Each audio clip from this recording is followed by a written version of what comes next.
네, 만나뵈서 반갑습니다. 첫 대면인데 마스크를 벗고 인사를 드려야 하는 것이 마땅하지만 이 상황이 상황인지라 오늘 강의를 끝나고 가더라도 제 얼굴을 모르실 텐데 이름만 기억해 주시면 고맙겠습니다. 이렇게 다양한 계층의 어린 우리 초등학생부터 시작해서 저보다 훨씬 더 연배이신 선생님들 계시고 해서 이런 강연에서 이제 주제를 어디에 잡아야 될지가 저 같은 사람도 고민스럽습니다. 혹시 본인이 물리학 전공을 하신 분 손들어 봐 주시기 바랍니다. 아무도 없네요. 그러면 이제 그러면 눈높이를 정말로 낮추도록 하겠습니다. 저는 소개받은 경북대학교 물리학과의 이형철이고요. 제 전공은 대표적인 양자물성이라고 할 수 있는 초전도체입니다. 또 제가 이제 공부를 하고 한국에 돌아와서 대학에 오기 전에 한 10년간 연구소에 있었습니다. 연구소에서는 다양한 연구를 했습니다만 그중에서 이제 제일 긴 시간 제가 책임을 졌던 부분은 핵융합 관련돼서 초전도 핵융합 장치인 K-STAR에서 초전도 자석 개발의 책임자로 있다가 경북대학교로 옮겨왔습니다. 그 이후에 지금 한 20년간 강단에서 강의를 하고 있어서 나름 강의 쪽에서는 전문가여야 되는데 이런 강의에서는 항상 부담스럽게 생각합니다. 특별히 제가 이제 물리학을 이야기하다 보니까 물리학과 교수 또는 물리교사 선생님은 별명이 재물포랍니다. 쟤 때문에 물리 포기했어. 이게 성격 파탄자들인 것 같아요. 저 역시 성격 파탄자인 것 같습니다.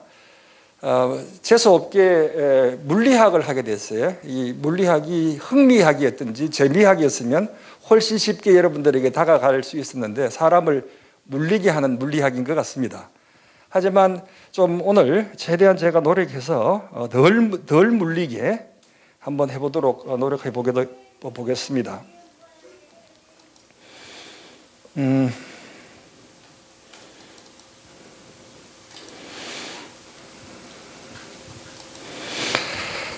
제가 이제 이 강연을 총 4꼭지로 설정을 했고요. 1강의는 시작하는 의미에서 과학이 무엇인가, 물리학이 무엇인가, 과학을 통해서 우리는 진리를 탐구할 수 있겠느냐 하는 그 질문에 대해서 같이 눈높이를 한번 맞춰보도록 하겠습니다. 그 다음에는 우리의 궁극의 질문, 모든 사람들이 한 번씩 던져볼 만한 질문, 인류가 해결해 보고 싶다라고 하는 질문 중에 하나인 내가 살고 있는 무대가 무엇인가? 나는 어디서 왔고 무엇을 하고 있고 어디로 갈 것인가? 이 공간과 시간에 대한 문제를 현대물리학적인 관점에서 해석해 보도록 하겠습니다. 오늘 들어감에 있어서 우리가 가지고 있던 선입견을 왕창 깨야 된다라고 하는 의미에서 몇 가지 이제 사례들을 들어가면서 우리의 경험들을 다 버려야 됩니다. 여기에서 본인이 죽지 않을 거라고 생각하는 사람 있습니까? 없잖아요. 본인이 늙어가고 있다고 아니면 본인이 나이 들어가고 있다고 다들 생각하실 거예요. 그런데 2강, 3강에서 제가 여러분들에게 전달해 드리고 싶은 내용은 우리가 그렇게 믿고 있는 공간과 시간이 그렇게 쉽지 않다는 겁니다. 물리학에서 시간이 실존하느냐, 아니 실존을 한다고 하더라도 시간이 물리학적인 변수일까? 시간이 과연 흐르고 있을까? 과거는 사라지고 없는 것일까? 등등에 대한 질문들이 쉽게 대답되지 않습니다. 저도 모르고 현재에 있는 우리 인류 중에 누구도 거기에 대한 대답을 할 수가 없습니다. 누구나 잘 알고 있다고 하는 시간에 대해서 우리는 명쾌한 대답을 해드릴 수 없습니다. 거기에 대해서 논의를 한 다음에 마지막 시간에 과학과 철학, 과학과 윤리에 대해서 말씀을 드리고자 합니다. 제가 책 장사는 아닌데요. 제가 작년에 여기에서 이 자리에서 이제 강연을 할 때 책을 쓰고 있다. 그래서 이번 가을에 책이 나옵니다라고 했는 이야기가 있어서 어쩔 수 없이 이제 제가 말씀드리고자 하는 내용의 것들을 공간 속의 시간, 시간 속의 공간, 그리고 우리라는 제목으로 작년 11월에 제가 출간을 했는데 혹시 작년에 저한테 이 책이 나오면 고산 도서관에서 몇 권 사서 대출을 할 수 있게 해주신다 그랬어요. 근데 이제 뭐 그렇게 비싼 책은 아닙니다. 제가 일부러 싸게 하려고 이게 커버도 소프트 커버도 해서 뭐 알라딘이나 뭐 교보문고 이런 데 온라인에 가면 구매할 수 있고 제가 책이 좀 많아서 정정을 해드렸으면 좋겠습니다만 저도 딱 30권 받았어요. 우리 집에 형제가 7남매여서 드리고 나고 나니까 친구들한테 줄 책이 없어서 그래서 죄송스럽게 생각합니다만 오늘 하는 이야기 그리고 이번 주에 하는 이야기 또 계속 4강까지 하는 이야기에 많은 내용이 저 책에 수록되어 있다는 말씀을 드립니다. 제가 이게 너무 진지한 사람이어서 이게 조커를 하고 좀 재밌게 해야 되는데 물리학과 교수는 만든 것 같아요. 사람은 물리게 하는 것 같습니다. 진지한 질문들로 채워보도록 하겠습니다. 여기에 있는 모든 분들 중에서 나는 이거는 확실히 알고 있다 라고 하는 것 한 몇 가지만 들어보도록 하죠. 우리 선생님, 나는 이거 확실히 알고 있다 하는 게 뭐가 있을까요? 없지 싶다. 네. 예. 우리 선생님은 살아있다. 살아있다.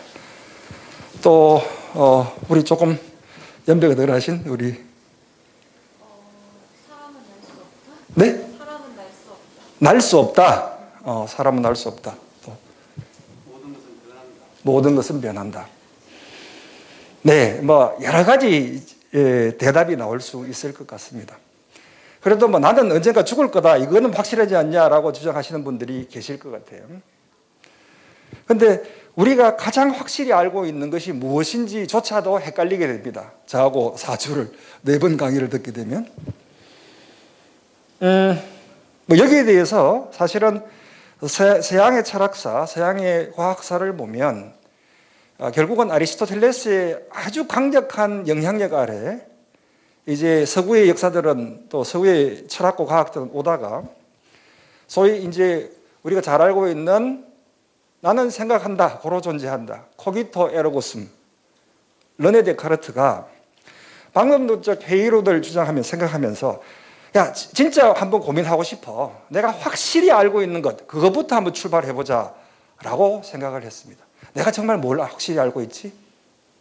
내가 보고 있는 것이 사실일까? 내가 알고 있는 것이 진실일까? 자신이 없었어요. 적어도 내가 보고 있는 건 사실이지 않겠는가? 라고 생각했는데 내가 어젯밤에 꾸는 꿈이 너무나 생생했던 거예요. 이것이 사실인지 꿈인지조차도 구별할 수 없었던 거예요. 그렇다면 나는 믿을 수 있는 게 뭔가? 철저한 회의론에서 출발해서 적어도 이 고민을 하는 이 고민을 하고 있는 내가 있기 때문에 이 고민이 있지 않겠는가? 그렇다면 이 고민을 던지는 나는 존재하지 않겠는가? 그것이 바로 생각한다, 고로 존재한다. 코기토 에르고숨입니다. 비슷한 고민을 현대물리학도 합니다. 과연 우리가 확실히 알고 있는 것이 무엇일까? 이 질문에 대해서 제가 답을 드릴 수는 없습니다. 하지만 같이 고민을 한번 해보자는 거예요. 정말 나는 존재하는가? 코비드19가 언제쯤 종식될까? 이런 질문들이 있는데 이번에는 본인이 제일 알고 싶은 질문이 뭐가 있을까요? 한번 제가 듣고 답할 수 있으면 참 좋겠습니다. 뭐가 있을까요? 네. 미래 배우자. 네, 좋은 이야기입니다. 거기에 대해서 제가 도움을 드릴 수가 없어서 죄송하게 생각합니다. 선생님은 혹시? 제일 궁금한 거예요. 시간이 뭐냐 이런 좀 관심을 가지고 있어가지고. 오케이. 시간이 뭔가. 우리 선생님께서는 언제 죽을 것인가? 좋은 질문들입니다. 제가 이제 사실은 어릴 때 이제 외국에 가서 공부를 하다 보니까 외국풍이 좀 들었어요. 이제 한국에 완지 벌써 30년이 훌쩍 넘었습니다만. 그때 이제 배웠던 게 어리석은 질문은 없다. 어리석은 대답만 있을 뿐이다. 라고 하는 우리 지도 교수님이 저한테 했던 말입니다. 한국에 와서 학생들에게 질문하라고 하면 질문을 하지 않아요. 뭐 질문이 이상한 질문일까 싶어서. 자리를 여기 앉으면 뭐 듣고 싶어서 왔으니까 모르고 있는 것은 너무나 당연한 거예요. 단지 어리석은 대답만 있을 수 있습니다. 아는 척, 모르면서 아는 척 대답하는 거. 그것이 제일 나쁜 걸 거거든요. 그래서 부담 갖지 마시고 강연을 하고 있는 중에 질문이 있으시면 신호를 주시고 거기에 대해서 그 사연을 주시면 제가 답변을 드리도록 하고요. 모르면 공부해서 다음 시간에 와서 답변을 드리도록 하겠습니다. 아마도 제일 중요한 질문 중에 공통적인 질문 중에 하나가 나는 누굴까? 죽어서 어떻게 될까? 우리는 어디서 왔을까? 뭐 이런 질문일 것 같아요. 그러면 적어도 고민하는 자인 내가 살아가고 있는 무대는 공간과 시간이라는 거잖아요. 그러면 그 공간과 시간을 떼놓고 이와 같은 질문들에 대해서 대답을 하기가 참 어려울 것 같습니다. 우리가 상상해 볼 수 있는 가장 큰 공간은 아마 이 우주 공간일 겁니다. 이 우주 공간은 포인트가 여기가 이제 지구인데요. 지구는 뭐 태양계의 세 번째 행성이잖아요. 그러면 이제 지구는 태양계 좀 잘 안 보이는데 뭐 조금 더 어둡게 해도 좋을 것 같습니다만 뭐 해보겠습니다. 태양이 있으면 태양의 주위에 태양계가 있고 그리고 이 태양과 같은 별들이 우리 이웃에 많습니다. 우리가 살고 있는 이 태양계가 존재하는 이 은하인 밀키웨이는 뭐 그렇게 특별한 은하가 아닙니다. 이와 같은 은하들이 모여서 우리 주위에 은하들이 많고요. 이런 은하들이 집단으로 모이고 있는 것이 초은하단이고 우리가 있는 초은하단의 부근에 이런 초은하단이 많고요. 그리고 적어도 전체의 우주 중에 우리는 일부분만 바라볼 수 있습니다. 불을 한번 켜실까요? 이 밀키웨이에 태양과 같은 별은 아마도 한 1조 개 정도 있다고 생각을 할 수가 있습니다. 숫자가 어마어마하잖아요. 100만 개만 하더라도 많은데 이런 태양이 1조 개 정도 있다고 합니다. 그리고 이와 같은 은하가 또 수조 개 정도 있다고 하는 것이 우리 관측 가능한 우주의 네네. 그 질문 대답하겠습니다. 그 질문이 2강에서 드리고자 하는 내용입니다. 이 공간에 끝이 있을까? 공간은 무한할까? 눈을 감고 내 주위에 있는 모든 것들을 다 지워보세요. 사랑하는 사람이 지워져서 안타깝습니다만 그 아픔을 참고 미래의 배우자까지 지워버리게 되니까 그 아픔을 참고 눈을 감고 한번 상상을 해보십시오. 다 지웠다고 하면 남는 것은 무엇일까? 그럼 텅 빈 공간밖에 없을 거잖아요. 그 공간의 의미가 뭘까? 공간의 크기는 정말로 있는가? 끝이 있는가? 공간은 영원불변한 것인가? 거기에 대해서 질문을 할 수밖에 없잖아요. 거기서 질문에 아는 범위 내에서 제가 아는 범위라는 게 아니고요. 우리 물리학자들이 아는 범위 내에서 대답을 드려보도록 하겠습니다. 시간은 공간보다도 훨씬 더 오묘한 것 같습니다. 이 T자의 그림인데요. 젊은 이의 모습, 개의 모습, 현재의 T자의 모습, 용맹스러운 사자의 모습, 늙은이의 모습, 늙은 늑대의 모습, 시간의 3대 요소인 과거와 현재와 미래를 표현한 훌륭한 그림인 것 같습니다. 시간의 3대 요소라고 하면 과거, 현재, 미래일 것 아니겠습니까? 나누는 방법은 여러 가지가 있겠습니다만 사람을 남자, 여자로 나눌 수 있고 키 큰 사람, 키 작은 사람도 나눌 수 있겠고 피부 색깔별로 나눌 수 있겠습니다만 총 집합을 나눌 수 있는 방법이 있다면 분류의 체계에서 그렇게 할 수 있으니까 과거, 현재, 미래로 한번 생각을 해봅시다. 과거는 이미 사라져버리고 없잖아요. 미래는 아직 도래하지 않았습니다. 세 가지 요소 중에 두 개가 벌써 없어져 버렸어요. 현재라고 하는 순간 현재는 과거로 사라져버리고 없잖아요. 이 관점에서 보면 현재는 과거의 끝점이고 미래의 시작점일 것 같습니다. 이 고민은 이미 2000 수백 년 전에 아리스토텔레스가 했어요. 3대 요소인, 시간의 3대 요소인 과거, 현재, 미래가 있는데, 자, 그렇다면 과거는 사라져버리고 없고 미래는 오지 않았고 현재라고 하는 순간 과거로 사라져버렸으니 실존하는 게 무엇인가? 내가 이 과거의 끝점과 현재의 시작점을, 미래의 시작점을 현재라고 한다면 이 점을 연결해서 어떻게 시간의 간격을 만들어낼 수 있는가? 시간이 존재하는 것일까? 훌륭한 질문이지 않습니까? 그런데 현대 물리학, 현대 우주론에서는 우리의 우주는 나이가 138억 년이 됐다. 우리의 우주는 우주의 탄생과 함께 공간을 만들어냈고 그 공간이 팽창하고 있다. 시간조차도 우주의 탄생과 함께 만들어진 것이다. 이러한 새로운 우주론을 만들어냈고 거기에 대한 증거들을 찾아냈습니다. 한 100년밖에 되지 않은 새로운 세계관인 거예요. 이 이야기에 대해서도 여러분들과 함께 논의를 해보도록 하겠습니다.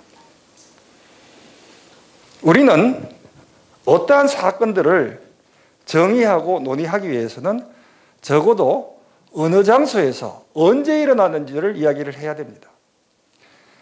제가 오랫동안 사귀었던 친구하고 약속을 했습니다. 예를 들어서 고산도서관 정문에서 만나기로 했습니다. 그러면 우선 GPS를 딱 치면 고산도서관 정문이 위도 얼마, 경도 얼마 딱 나옵니다. 장소를 딱 정했죠.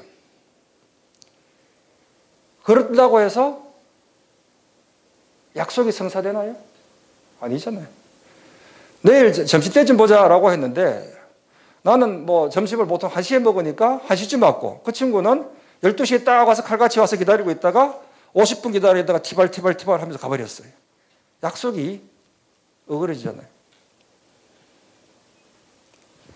같은 시간, 같은 장소에 있어야 됩니다. 그러려고 하면 이벤트라고 하는 것은 시간과 공간을 정확하게 기술을 할 수 있어야 됩니다.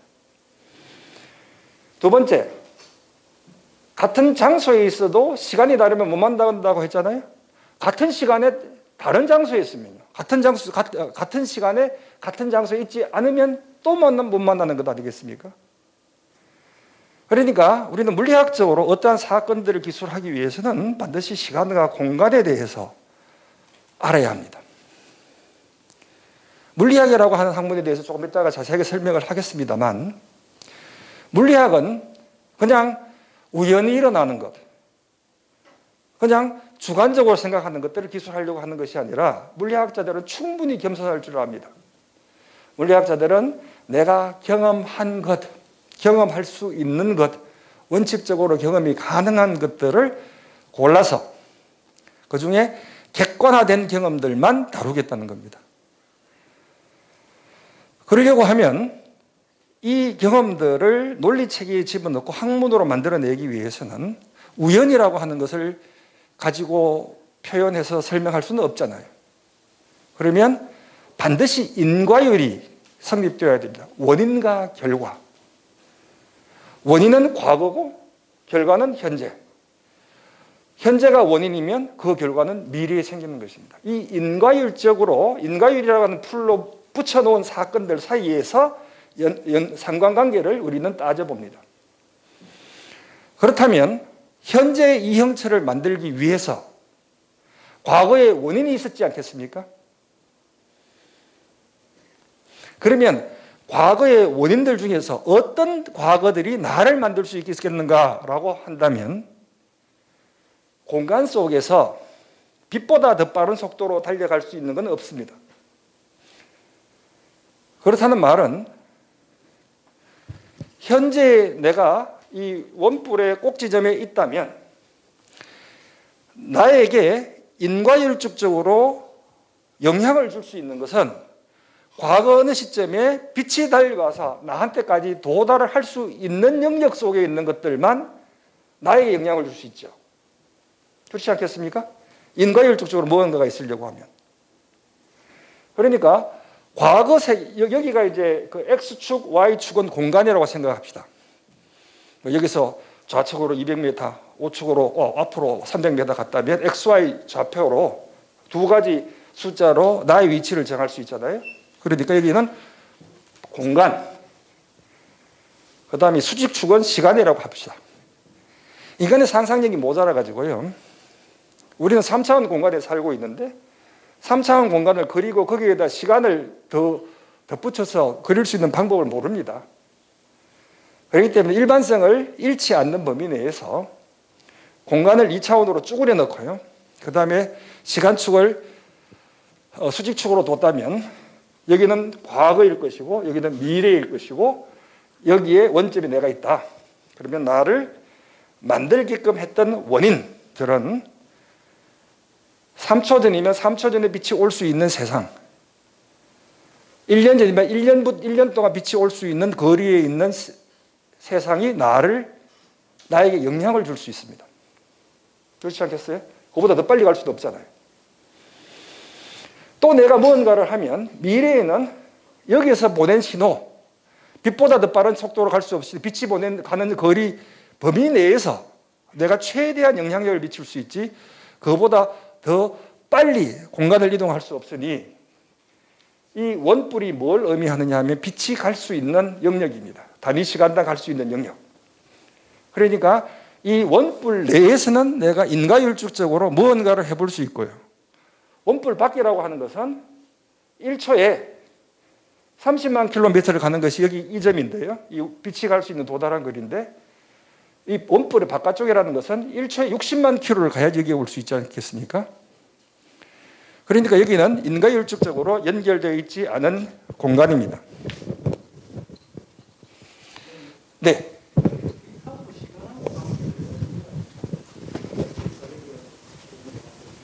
예. 죄송합니다.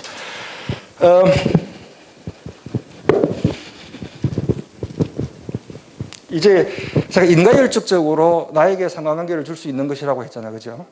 그러려고 하면 나에게 영향을 줄 수 있어야 되잖아요. 야야 너 지금 집에 가라고 하면은 내가 집에 갈 거다 되겠습니까? 부모님이 그랬다면? 그러면 나에게 어떠한 영향을 미칠 수 있는 명령을 내리든지 아니면 내가 뭐 할 수 있도록 힘을 가했든지 어떠한 경우든지 나에게 영향을 미치면 내가 거기에 대해서 반응을 할 겁니다. 그렇죠? 결과가 나올 거잖아요. 그런데 여기서 제가 선생님한테 이제 알아들었습니까? 라고 말씀을 드리면 제 목소리가 전달하는 데까지 걸리는 시간이 있을 겁니다. 그죠? 우리 멀리 가면은 산에 가보면 에코가 있잖아요. 이렇게 메아리가 울리는 거 우리가 볼 수 있으니까 어떠한 신호가 전달하기까지 걸리는 시간이 있습니다. 특정한 장소에서 다른 특정한 장소까지. 그런데 인과율적으로 서로 연결이 되어 있으려고 하면 이 신호를 주고받아야 되는데 가장 빨리 달려갈 수 있는 신호가 빛이거든요. 빛보다 더 빨리 달려갈 수 있는 건 없습니다. 빛은 얼티미트 스피드인데요. 빛의 속도보다 더 빨리 갈 수 있는 건 없습니다. 그러니까 우리가 상상의 나래를 아무리 펼친다 하더라도 빛으로 나에게 영향을 미쳤다라고 하면 빛이 올 수 있는 거리 내에 있었던 사람들이 나에게 영향을 미치는 거예요. 1초 전에 30만 킬로미터 떨어져 있는 그 안쪽에 있었던 사람들이 나한테 신호를 보내줄 수 있는 거죠. 30만 킬로미터보다 더 멀리 떨어져 있는 데서 나한테 신호를 보내보면 1초 동안 달려오더라도 나한테 도달하지 못했어요. 40만 킬로미터 떨어져 있다면 30만 킬로미터 왔으니까 10만 킬로미터를 아직 도달을 못했거든요. 나한테 신호를 주지 못한 것이죠. 그래서 나에게 영향을 미칠 수가 없습니다. 이런 문제들에 대해서 지금은 좀 헷갈리고 잘 이해가 안 되시겠습니다만 차근차근 한번 설명을 해보도록 하겠습니다. 제가 제주가 매주라서 설명이 잘 될지는 모르겠습니다. 최대한 노력은 해보겠습니다. 그리고 네.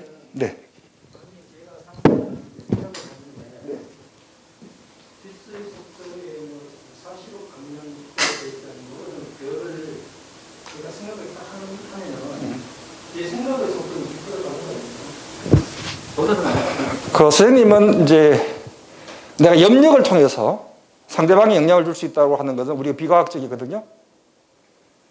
그러니까 내가 염력이 아니고 어떠한 영향력을 미치게끔 하려고 하면 무언가를 보내줘야 될 거잖아요.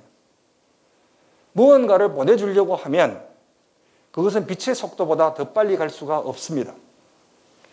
그런데 한 가지 매우 이상한 게 하나 있어요. 제 3강 때 양자역학에서 양자 얽힘이라고 하는 문제가 있습니다. 이건 정말 미스테리해요. 이거는 적각적으로 반응하는 것이기 때문에 얘는 양자역학에서 말하고 있는 양자 얽힘은 아인슈타인이 말하고 있는 상대론에서 말하고 있는 빛의 속도하고 관계가 없는 것 같아요. 그 부분도 자세하게 한번 설명을 드려보도록 하겠습니다. 좋은 질문이시건데요. 그 질문에 대해서는 조금 시간을 가지고 대답을 해보도록 하겠습니다. 오늘 첫 시간이기 때문에 이와 같이 좋은 자리에서 저녁 7시에 모여서 과학을 이야기할 수 있는 것을 보면 우리나라가 참 잘 살아졌다 하는 생각이 듭니다.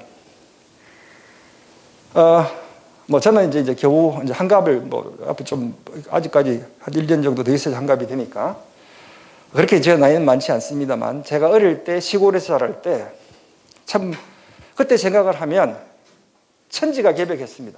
그런데 저보다 훨씬 연배이신 분들은 정말 어려운 시기부터 시작해서 현재의 한국까지 왔거든요.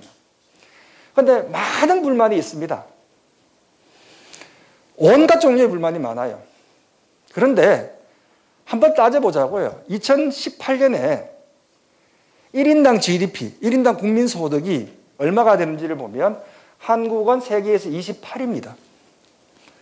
한 50개쯤 되니까 그중에 30등쯤 하니까 잘하는 건 많습니다만 그렇다고 해서 대단히 자랑스러운 것은 아닌 것 같아요.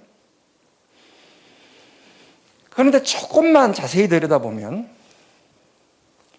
룩셈부르크가 세계에서 1인당 국민소득이 제일 높습니다. 요사이는 2020년 되면 11만 5천 불 좀 넘는 걸 알고 있어요. 그런데 룩셈부르크의 인구는 59만 명, 수성국 크기예요. 거기 좀 잘 산다고 해서 강남에 좀 잘 사는 사람 모여있다고 크게 우리 신경 써서 얘는 잊어버리자고요. 스위스 850만이에요. 잘 사는 건 맞습니다. 그런데 서울보다 작아요. 이것도 잊어버리죠. 그래서 1,000만 명 이상, 1,000만 명보다 작은 나라, 우리 서울보다 작은 나라는 빼자고요. 1,000만 명 좀 넘으면 그래도 이름이라도 명함이라도 내민다고 생각하면 첫 번째 나라가 미국입니다. 3억 3천 명. 두 번째가 호주입니다. 2,500만. 세 번째가 홀란드, 네덜란드인데 1,700만 밖에 되지 않습니다. 네 번째가 독일, 8,200만. 카나다 3,700만. 벨기에 1,200만. 서울 크기만 하네요. 그 다음에 프랑스, 영국, 일본, 이탈리아, 한국에도 이게 바뀌었습니다. 순서가. 2020년에. 그러면 한번 보자고요. 큰 나라 치면 미국이 1위, 2위, 3위, 4위, 5위, 6위, 7위, 8위, 9위, 10위입니다. 여기서 11위고요. 그래서 생각을 해보시면 우리나라가 이제 G7에 이번에 초청받아서 간다 그러잖아요.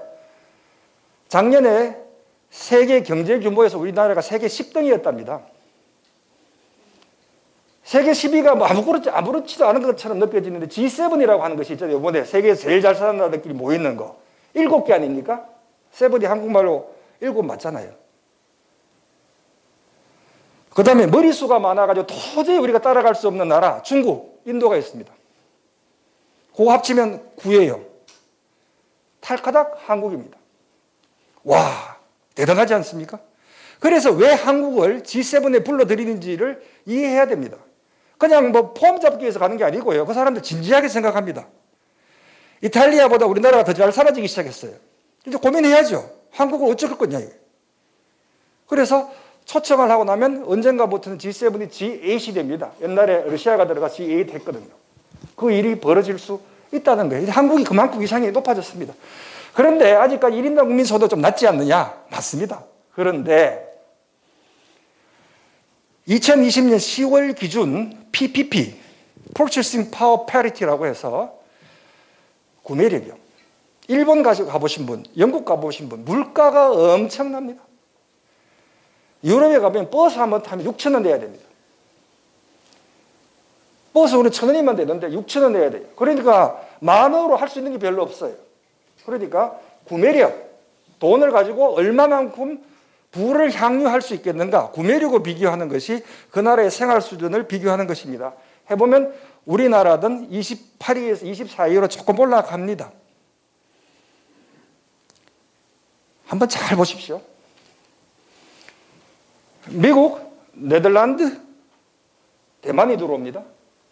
독일, 호주, 벨기에, 카나다, 사우디아라비아, 프랑스, 한국입니다. 우리 아래 영국이 있어요. 저 밑에 일본이 있습니다. 이탈리아도 저 밑에 테이블에도 안 보여요. 일본이 왜 지금 독도 문제를 가지고 그렇게 고민하고 있고 우리하고 진짜 신경질적으로 이렇게 반응하는지 이해가 됩니다. 구매력을 보면 이미 한국이 자기들보다 더 잘 살아져 버렸거든요. 일본의 잠재 경제 성장률은 0.2%랍니다. 우리는 1.8%를 유지하고 있어요. 그 말은 몇 년이 지나면 명목상 GDP도 바뀐다는 거예요. 반에서 1등이 2등이 쫓아오면 제일 먼저 하는 게 보디체가 됩니까? 못 올라오게. 중국과 미국의 패권 다툼이 있다면 극동에서는 일본과 한국의 패권 다툼이 시작되었다고 보는 것이 맞습니다. 제가 왜 이 말씀을 드리느냐 하면 우리는 많은 불만들을 가지고 살고 있고 우리는 많은 것들을 경험했습니다. 내가 알고 있는 것이 무엇이고 내가 알고 싶은 것이 무엇이고 내가 받아들여야 될 것이 무엇이고 여기서 행복을 느껴야 될 것이 무엇이고 내가 해야 될 것이 무엇인지에 대해서 고민을 좀 나누고자 하는 측면에서 우리는 좀 그래도 행복할 수 있다. 충분히 행복할 수 있는 준비가 되어 있는 것 아닌가. 여기서 이 과학을 통해서 위안을 좀 얻었으면 좋겠다 하는 생각을 했기 때문에 그렇습니다. 저는 과학자이기 전에 사람입니다. 물리학이 뭐가 그래 중요합니까? F는 MA 써놓고 난들 내가 이빨이 아파 죽겠는데 물리학이 뭐가 그렇게 중요합니까? 그래도 물리학이 재밌으니까 제가 직업으로 하고 있잖아요. 그런데 다른 사람보다 훨씬 더 즐기면서 물리학을 하고 있는 자도 이빨 아프면 나의 치통이 훨씬 더 중요합니다. 자, 우리가 가지고 있던 시면에 깔려있는 질문, 궁금함, 그리고 불행 이런 것들을 한번 털어내고 이야기를 한번 해보자. 그리고 나서 내가 할 게 무엇인가, 무엇을 봤으면 좋겠는지에 대해서 이야기를 했으면 좋겠습니다. 이미 말씀드린 것처럼 우리가 어디에서 왔고 나는 무엇이고 어디로 갈 것인가. 폴 고갱이 자신이 생애의 최고의 작품을 꼽으라면 이거를 꼽겠다라고 이야기를 했습니다. 이 그림은 좌측에서 우측으로 보셔야 됩니다. 좌측에는 검은 개의 모습이 있으면서 어린애가 태어났고 엄마들이, 여인들이 어린애 주위에 앉아 있습니다. 성인이 된 남자가 여기에서 무슨 열매를 따고 있는 모습이 있고요. 늙어 병들은 노인이 옆에 있고 거기에 흰 오리가 있습니다. 어디에서 왔고 무엇이고 어디로 갈 건지. 이 그림 한 장이 우리의 궁극의 질문 중에 하나를 던지고 있다고 저는 생각을 했습니다. 과학의 태동은 원시인들은 이렇게 생각을 했습니다. 자연을 관장하는 신이 있다면 그 신은 적어도 우리하고 비슷할 것이다. 그래서 내가 느끼고 있는 분노, 두려움, 희망, 사랑, 복수심 이런 것들을 고스란히 가지고 있을 것이다. 그래서 그리스 신들은 그렇게 질투가 있고 제우스는 바람 피우고 그 다음에 헤라는 가가지고 복수하고 뭐 그러고 있습니다. 인간의 약점들을 다 가지고 있는 거예요. 그래서 신이 노여워가지고 자연재앙을 내린다면 그 노여워한 신들을 달래야 된다고 생각했습니다. 그런데 그 경험이 축적되면서부터 이제 자연과 이와 같이 초자연적인 것들을 구별할 줄 알게 되었던 거죠. 그래서 이제 인간들은 전지전능한 신이 있다면 그 신이 우리 세상을 창조했다면 신의 전지전능함대로 움직이고 있는 그러한 자연, 그거는 하늘의 천체들은 정확한 수학적인 법칙에 의해서 움직인다고 생각했고 그거를 믿었습니다. 그리고 나서 이런 것들을 기술할 수 있는 방법들을 생각했고 수학과 과학이라는 도구를 통해서 자연을 바라봤던 거예요. 처음으로 증명이라고 하는 방법, 그러니까 어떠한 진술이 진리이다라고 생각하게끔 누구나 다 믿을 수 있도록 증명하는 것들을 과학 또는 수학 탐구 방식으로 끌고 온 사람은 피타고라스와 그의 제자들, 피타고라스 학파라고 할 수가 있습니다. 저는 피타고라스의 업적들을 보면서 제가 두 가지를 꼭 짚습니다. 칠음계,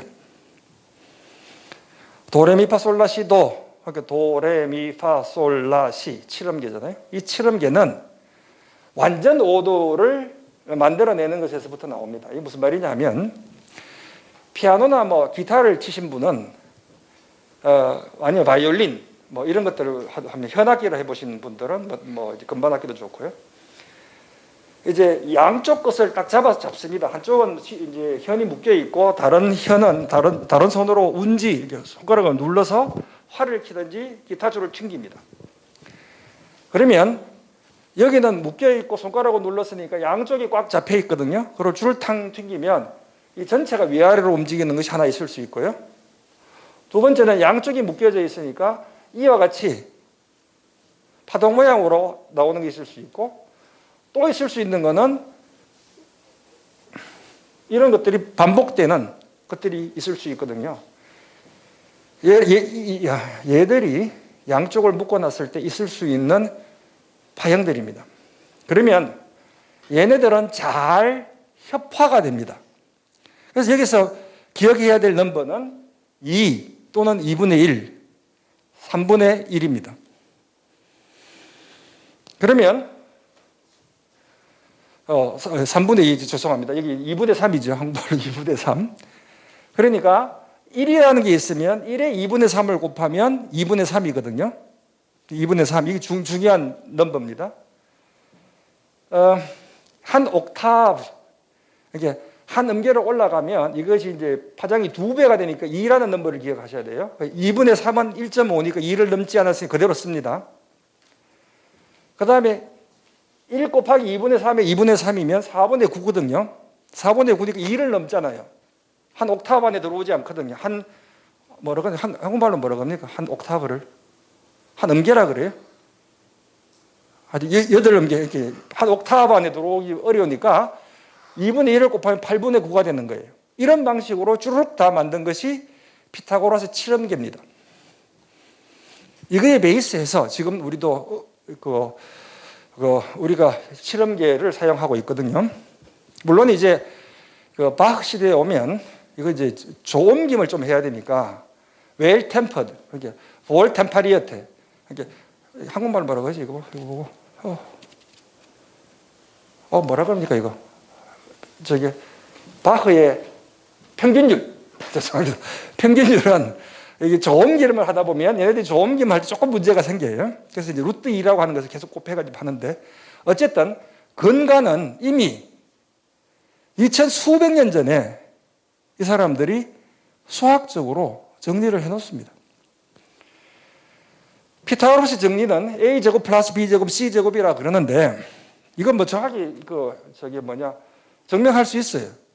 이렇게 A, B, C라고 하는 삼각형이 있다고 하면, 직각삼각형이 있다면 하나, 둘, 셋, 넷을 만들고 안에 중간에다가 이제 큰 마름모로 하나 집어넣게 되면 아무리 수학을 모르는 사람이라도 얘의 면적은 이것 곱하기 이건 줄 알죠. 그러니까 A 더하기 B의 전체의 제곱입니다. 그런데 요거 하나, 둘, 셋, 네 개가 있고 그 다음에 여기 하나가 있으니까 뭐냐 하면 얘의 면적은 2분의 1 AB니까 A 플러스 B 전체의 제곱은 4개 곱하기 2분의 1 AB 하나, 둘, 셋, 넷이고요. 요 면적은 A, C의 제곱이니까 딱 빼놓고 나면 A제곱 더하기 B제곱 C제곱 금방 나오는 겁니다. 뭐 정리하는 방법이 여러 가지가 있습니다만 제일 직관적으로 볼 수 있는 게 이렇다고 볼 수 있습니다. 이렇게 설명해 놓고 나면 조금만 마음을 열고 보면 맞다 이거. 박수 칩니다. 오케이. 이건 더 이상 이제 의심하지 않을게. 증명. 이렇게 넘어가는 겁니다. 자, 그래서 증명이란 이미 진리라고 주장하고 있는 것이나 아니면 누구나 다 자명하다고 생각하는 것에서 출발해서 논리적인 타당성을 가지고 입증하는 행위이고요. 그래서 우리는 이와 같은 증명이나 또는 실험적으로 검증을 통해서 자연현상에 대한 기본 원리를 이해를 하려고 합니다. 지금부터는 이 정도의 피타고라스 정리 뭐 이런 것들을 하려고 하는 것이 아니고요. 우리 궁극의 질문이었다. 시간이 흐르는가? 공간에 있는가? 우주의 크기는 무한한가를 고민하려고 하면 죄송스럽습니다만 나는 바보다 라고 생각하시고 들으셔야 됩니다. 나는 정말 아는 것이 없구나 라고 하고 들으셔야 됩니다. 여기 개미가 있어요. 개미가 싫어하는 백반을 이렇게 쭉 뿌려놨습니다. 그러면 개미는 탈출해 나올 수 있을까요? 없을 것 같아요. 나가다 보면 백반에서 다 돌아가다 보면 뱅글뱅글하여서 뭐 빠져나올 방법이 없습니다. 그런데 이거를 보고 있던 5살 먹은 손자가 할배, 야, 도로내면 되는 거 아니야? 맞네. 맞아. 도로내면 되잖아요. 우리의 사고가 어떻게 하면 백반을 가로질러 나올까만 고민했지 도로내면 되지 않겠느냐라고 하는 사고의 유연성이 없었던 거예요. 같은 질문 하겠습니다. 계란이 있습니다. 계란 안에 노란자위가 있어요. 계란 껍질을 깨지 않고 노란자위를 꺼낼 수 있는 방법에 대해서 제안해 보십시오.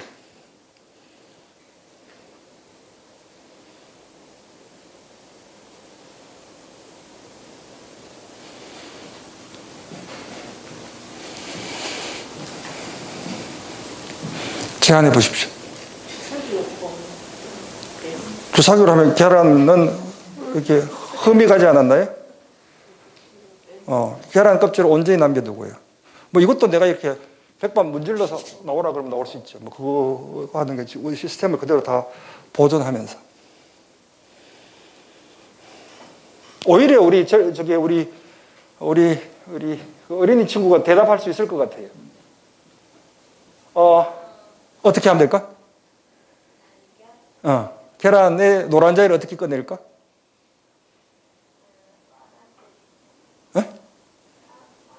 빨아들인다. 오래 끌지 않겠습니다. 시간이 그렇게 많지. 덜어내면 됩니다. 덜어내면 되잖아요. 개미 덜어냈잖아요. 노란자리 덜어내면 됩니다. 제가 말장난 하자는 게 아닙니다. 혹시 내가 개미의 수준이어서 덜어내는 방법을 모르고 있지 않겠는가 고민해 본 적이 있습니까?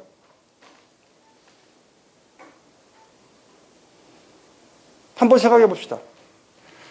얘가 평면에서만 움직이면 나올 방법이 없습니다.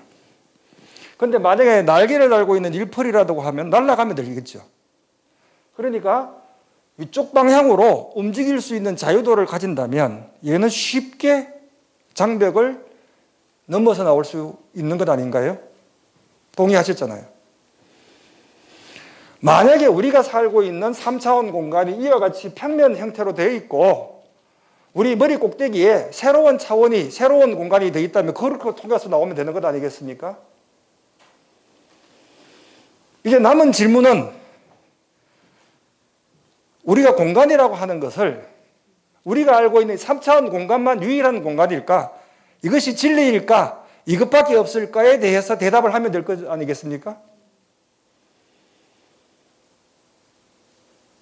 아마도 적어도 수학적으로는 무한 차원의 공간을 만들어낼 수 있고 적어도 n차원 공간을 만들어낼 수 있습니다.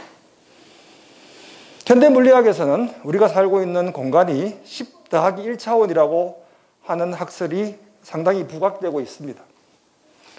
적어도 아인슈타인의 상대성 이론을 믿는다면 그거는 입증되어 있는 이론이라고 우리가 일단 받아들이고 그렇다면 공간이 휘어지고 공간이 쭈그러듭니다. 3차원 공간이 휘어지고 쭈그러드는 게 상상이 안 되잖아요. 그건 사실로 증명이 되었거든요. 그렇다는 말은 우리가 생각하는 3차원 공간이 나의 관념 속에 있는 그러한 3차원 공간은 아닐 것이다 라고 하는데 마음을 열어놓읍시다. 우리 지금 이 원이 있고요. A가 있고 A 다시가 있습니다. 두 원은 원주상이 있고요. 그 다음에 B가 있고 B 다시가 있고 C가 있고 C 다시가 있는데 B 다시와 C 다시는 원의 안에 있습니다. 오케이? 예? 그래서 A와 A 다시 연결하고 B와 B 다시 연결하고 C와 C 다시를 연결하되 서로 연결선들이 교차하지 않도록 한번 해보십시오. 예를 들어서 A하고 A 다시 이렇게 연결하고 B와 B 다시 연결하고 C와 C 다시 연결했는데 서로 교차하지 않는 방법. 평면입니다. 어떻게 해요? 아니요, 공간, 저 곡선이 됩니다. 선으로 연결하면 되니까요. 잘 모르겠잖아요. 네. 조금 머리가 네. 원 안으로 우리가 가지고 있는 공간은 지금 예, 네. 머리가 좀 반짝반짝하는 아이들은 보는 게 있더라고요. 근데 우리처럼 머리가 딱딱한 사람들은 어렵습니다. 곡선으로 하면 됩니다. 네. 네, 곡선으로 하면. 답 드릴게요.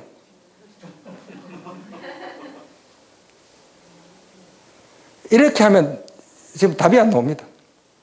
우리는 이거부터 생각했잖아요.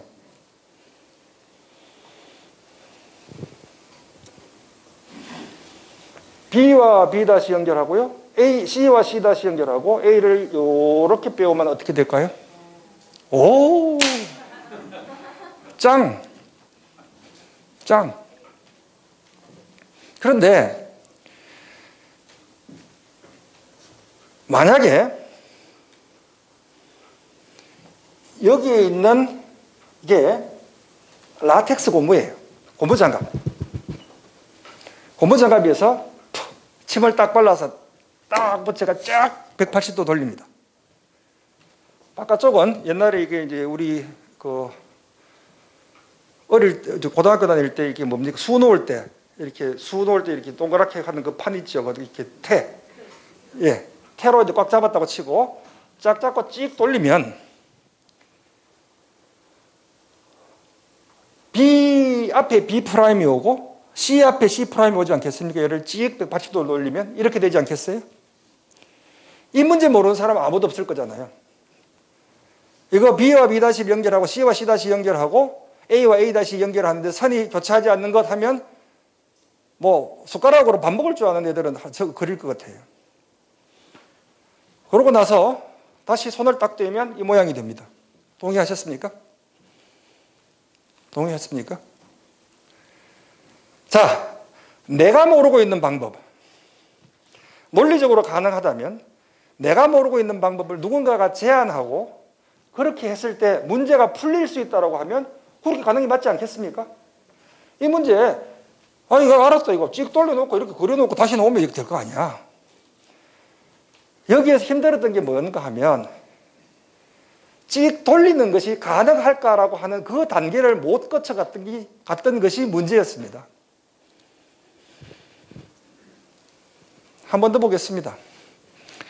제가 초등학교 다닐 때 제일 짜증났던 게 이제 그래프를 그려요. 또 중학교 오니까 이 그래프가 또 무한대까지 간다 그러고 무한대까지 간다 그러고 그렇게 합니다. 그런데 선생님이 교재를 가져오면 칠판에다 이렇게 그려놓고 무한대 간다라고 얘기하는데 한번 무한대 가져왔으면 좋겠어. 그건 안 해주시더라고. 만약에 이 무한대로 펼쳐져 있고 무한대로 펼쳐져 있는 이 공간을 교재로 들고 올 수 있는 방법이 있을까? 여기에서 일어나는 사건들을 내가 설명하려고 하니까 이 무한대로 펼쳐져 있는 공간을 주먹만한 크기로 들고 올 수 있을까? 가능할 것 같습니까? 모르겠죠. 그거 알면 뭐 물리과 선생하지 뭐 여기 와 있겠어요. 그죠? 가능합니다. 우리 아까 꼬맹이 어디 갔나? 포켓몬 넣는 이렇게 포켓몬 이렇게 있을 때 피규어들 이렇게 있는 그 곽들 있잖아요. 투명한 곽 이게 반구 그죠? 반구 위아래 뚜껑 딱 덮는 거. 그거 들고 오면 됩니다. 그래서 어린애들이 훨씬 잘해요. 자, 이제 여기에 뚜껑을 위에 덮고 아래쪽에 뚜껑을 이렇게 했습니다. 이렇게 받아들였습니까? 그러고 나서 제일 밑점을 이제 북극점이라고 이야기합시다. 거기서 이 레이저 포인터로 쫙 비춥니다. 쫙 비추면 여기 투명한 점, 여기 한 점과 이 면의 한 점이 딱 1:1 대응이 되겠죠. 그죠? 그러면 여기서 쭉 다 돌리면 원을 만들어지고 조금 더 키우면 다 만들 수 있고 어디까지 갈 수 있습니다. 무한대는 언제? 이 면과 평행하게 되면 무한대 가는 것 아니겠습니까? 무한대는 여기에 N점, 북극점을 딱 정의를 하면 됩니다. 그러면 이 국껍질의 바깥쪽에 있는 영역은 다 말아 넣을 수 있죠. 받아들였습니까? 우리가 무한히 나눌 수 있으니까 무한히 많은 것도 무한히 나누어가 집어넣으면 되잖아요. 남은 거는 이 빨간 점선으로 표현되어 있는 안쪽입니다. 안쪽은 여기서 쏴서 먼저 이 면을 따라 통과해서 남반구에 있는 국껍질에 대응시키면 되지 않겠습니까? 그러면 위의 국껍질, 아래의 국껍질로 무한 평면을 다 기술할 수 있는 교재를 만드는 것입니다. 발상의 전환이 좀 필요합니다. 왜 그런가 하면 현대물리학은 한 번도 보지 못한 것. 우주의 저편까지 가보지 못했잖아요. 분자를 본 적이 없잖아요. 원자를 본 적이 없잖아요. 원자보다 더 작은 기본 입자, 세상에서 가장 기본 단위가 뭔지에 대해서 본 적이 없는데 걔네들을 이해하고 기술하려고 하면 걔네들이 사용하고 있는 언어로 가야 되지 않겠습니까? 걔네들이 실제로 그런 말을 한다는 것이 아니라 걔네들이 행동하고 있는 그 패턴을 표시할 수 있는 그 방법대로 우리가 생각해야 되지 않겠습니까? 그러니까 우리의 사고는 노란 자리를 꺼내는 것만큼 이제는 철저하게 다른 생각을 좀 해야 된다. 그래야만이 시간이 존재하는지 공간이 뭔지에 대해서 이야기를 할 수가 있습니다.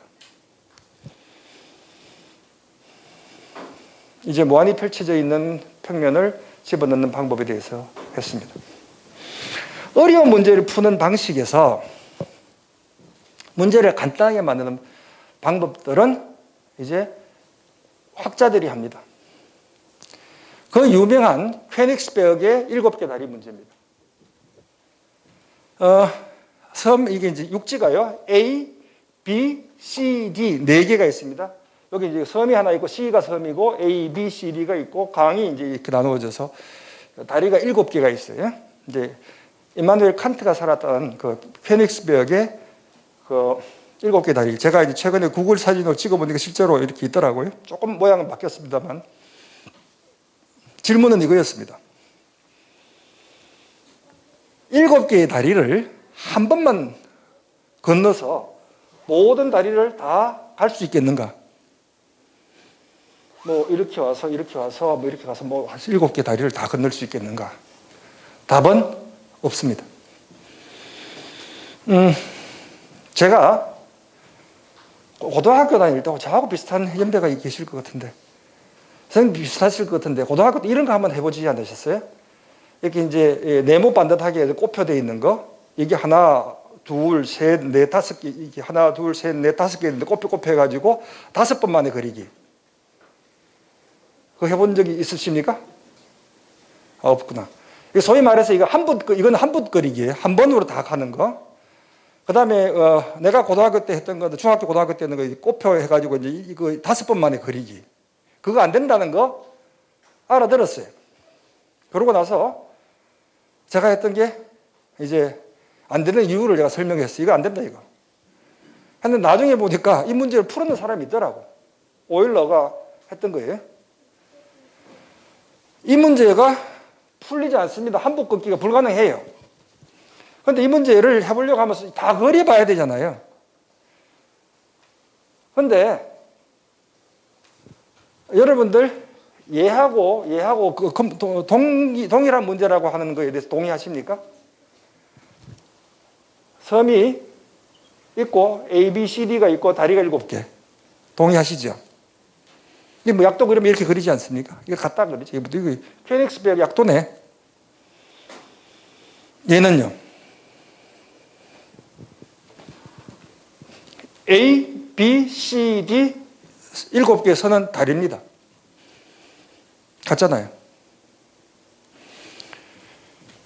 A와 B를 연결하는 건 한 다리밖에 없고요. A와 D를 연결하는 것도 하나밖에 없고 똑같지 않습니까? 그 다음에 A에서는 다리가 총 3개가 있어요. 하나, 둘, 3개가 있는데 C로 연결하는 게 하나 있고 그 그림은 그대로 그리는 겁니다. 맞잖아요. 문제의 핵심은 계속 끌고 갑니다. 맞죠? 얘는요. 같은 거 아니겠습니까? 그러면 이 문제는 다 왔습니다. 답이. 한 점에 선이 짝수로 연결되어 있으면 계속 갈 수 있고 홀수로 연결되어 있으면 끝이에요. 그러니까 홀수로 연결되어 있는 점이 2개면 한 번만에 갈 수 있고 왜냐하면 시작과 끝으로 한 개 끄면 한 개니까 끌 수 있잖아요. 홀수로 연결되어 있는 게 2개 이상가 2개보다 초과해버리면 한 번만에 못 껐습니다.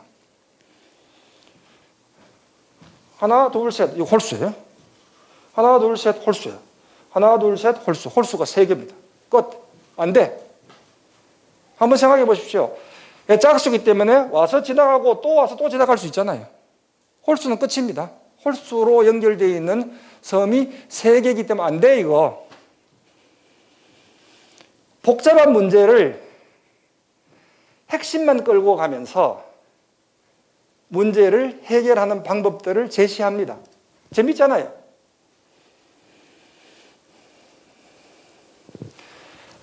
여러분들 가장 위대한 과학자가 누구라고 생각하십니까? 딱 떠오른 사람, 뭐 깊이 생각할 것 없이 누구라고 생각하십니까? 아인슈타인. 또 누구라고 생각하십니까? 예? 아인슈타인. 아이작 뉴턴. 또 퀴리. 또 에디슨. 에디슨은 과학자라기보다 좀 발명가 뭐 같다고 그러고, 뭐 맥스웰, 뭐 이렇게 뭐 등등 나올 수 있겠죠. 적어도 좀 겸손하게 이야기해서 가장 위대한 과학자를 꼽으라면 반 이상은 물리학자일 겁니다. 좀 과하게 하면 4분의 3. 물리학이 잘난빵 떨릴만 해요. 물리학 없이 뭐가 되냐? 우리가 다 설명하고 있는 것 아니냐? 나머지는 이거 다 응용하는 것 아니겠어? 라고 할 만합니다.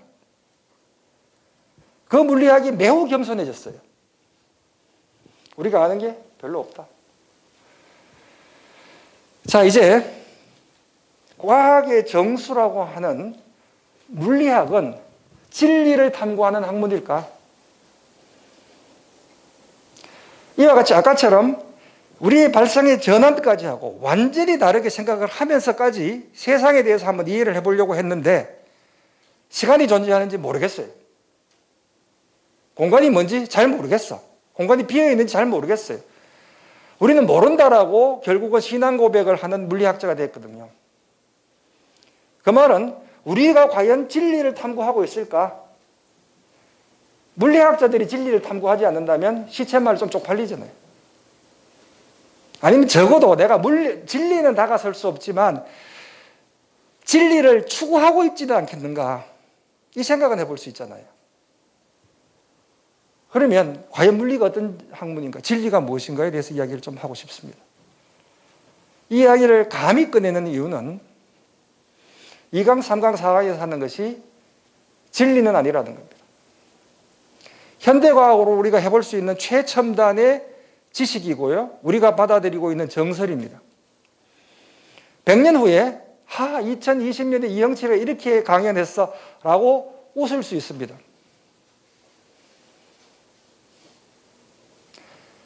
물리학이 본인이 진리를 탐구하는 학문인지 모르겠다라고 겸손하게 이야기하는데 많은 사람들이 과학적 진실에 의하면, 과학에 의하면 이게 사실이야 주장하는 거, 그 사람들 좀 심합니다. 우리가 보기에는. 창조 문제를 지적 창조론 주장하고 있는 분들 좀 심합니다. 우리 좀 겸손해집시다. 그리고 사안을 나눕시다. 과학은 과학의 범위로 남겨두면 됩니다.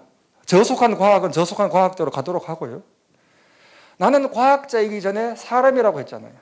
인간이 느끼고 있는 감정, 나의 생로병사가 도른 위에서 아래로 떨어진다보다 훨씬 중요하지 않겠습니까? 고상한 형이상학은 형이상학대로 존중하고 종교는 종교대로 존중하고 살아가면 됩니다. 그런데 종교가 자꾸 저속한 과학으로 들어오려고 하지 말라는 거죠. 우리 저속하다 그랬잖아요. 잘 모른다 그랬잖아요. 나는 진리를 탐구하는지도 모르겠다 그랬죠. 내가 받는 것이 사실인지 모르겠다 그러는데 왜 자꾸 내가 모르겠다는 사람들한테 와서 네 야가 하는 말이 이거잖아 라고 하면서 내 말이 진리야 라고 주장하는 우를 범하지 말자는 겁니다. 우선 물리학이란 무엇인가? 물리학은 전통적인 의미에서 경험 학문입니다. 경험을 다룹니다. 그 경험 중에서 어떤 경험을 다루는가 하면 객관화된 경험을 다룹니다. 객관화된 경험을 다루고 나면 걔네들 사이에 상하위 법칙이 존재하고요. 걔네들을 논리적으로 체계화해서 학문을 만든 것이 물리학입니다. 죄송하지만 모르는 단어 하나도 없을 겁니다. 무슨 말 했는지 못 알아들었습니다. 학생들 보고 시험 치라고 하면 달달 외워서 시험 칩니다. 그런데 나는 이렇게 과학을 공부하면 안 된다고 이야기합니다. 내 것으로 만들어야 되잖아요. 물리학이 뭔지. 선사시대에 가서 원시인들이 모닥불 아래 앞에서 모여서 놀고 있습니다. 아버지가 이제 사냥을 가야 돼요. 장난꾸러기 아들이 있습니다. 장난꾸러기 아들한테 뭐라 그러는가 하면 우가, 우가, 저 우가, 우가, 우가, 우가, 우가 했어요. 재미있는 거는 원시 시대에 영화를 만들어 놔도 그 사람들 다 영어 하더라고요. 그래서 내가 원시인의 언어를 모르기 때문에 그냥 우가 우가 그랬습니다. 헐리우드의 우리 그 영향이겠죠, 그죠? 뭐라 그랬는가 하면 이번에 광주에서 어이없이 이게 문이 무너져 버렸잖아요. 한번 생각해 보십시오. 버스 안에서 1초 후에 나는 다른 데 가 있을 거라고 생각한 적이 있습니까? 없잖아요. 내가 그거 보고 너무나 끔찍했어요. 1초 후에 그야말로 버스 안 몰랐잖아요. 버스 안에 있는데 뭐 건물이 덮칠 줄 어떻게 알았겠어요? 우리의 삶은 그런 거 아니겠습니까? 아들 보고 저기 가지 마라. 돌 떨어져 머리 아파 터진다. 내가 사냥 갔다 올 때까지 너 갔다 오면 죽어. 하고 갔어요. 거기 방금 제가 우가 우가 우가 했는 겁니다. 그 아빠는 돌이 떨어지는 경험을 했습니다. 빗방울이 떨어지는 경험도 했고 나뭇잎이 떨어지는 경험도 했습니다. 사람들이 이런 경험들을 자꾸 쌓아가요. 어느 것이 위고 어느 것이 아래에만 약속을 하고 나면 돌은 위에서 아래로 떨어진다는 것에 대해 동의하십니까? 동의하잖아요. 이것이 객관화된 거예요. 어제도 일어났고 오늘도 일어나고 내일도 일어나고 한국에서도 일어나고 북한에서도 일어나고 아프리카에서 일어나는 것. 내가 봐도 그렇고 다른 사람이 봐도 재연 가능하고 누구나 다 경험을 공유할 수 있는 이 경험들만 다루겠습니다. 물리학은 그것만 다루겠다는 거예요. 물리학이 가장 잘난방 뜨는 학문이지만 과학이지만 경험 중에 저한테 제일 중요한 경험은 사랑입니다. 뭘 돌 떨어지는 게 중요한 경험이에요. 그런데 물리학 책 5장 사랑, 6장 희망, 7장 뭐 기쁨 이런 건 없잖아요. 사랑이 뭡니까? 눈물이죠. 사랑은 쾌락, 사랑은 희망, 사랑은 희생 다 맞잖아요. 이런 경험들은 객관화될 수 없어요. 그래서 이와 같이 형이상학적인 것은 나는 물리학자, 저급한 물리학자는 다루지 않겠습니다. 이런 객관화된 경험들은 이제 왜냐하면이라고 하는 문장으로 기술할 수 있습니다. 경험이 자꾸 축적되다 보면 야도 떨어지고 자도 떨어지니까 모든 물체는 위에서 아래로 떨어지네요. 빗방울이 위에서 아래로 떨어진다. 왜냐하면 모든 물체는 위에서 아래로 떨어지는 것 아니냐. 그죠? 이제 설명이 되잖아요. 이게 이제 모든 물체는 위에서 아래로 떨어진다는 것이 상위 개념입니다. 요하네스 케플러를 지나서 뉴턴의 시대에 오면 뉴턴은 케플러가 죽고 난 다음에 케플러의 업적을 잘 알고 있었고 행성이 이와 같이 궤도 운동을 하려고 하면 힘이 있어야 된다라고 하는 것을 알았어요. 원인과 결과에서 결과가 궤도 운동이라면 궤도 운동을 만들고 있는 부심력, 끌어당기는 힘이 있어야 된다. 그것이 만류인력이다라고 하는 것을 꿰뚫어 봤습니다. 만류인력의 법칙을 알고부터 인간은 돌은 위에서 아래로 떨어진다. 왜냐하면 만류인력의 법칙이 작용하니까. 중력작용하는 거 아이가? 이게 사람 물리게 하는 물리학식에 나오는 것 아닙니까? 이제 알아들었어요.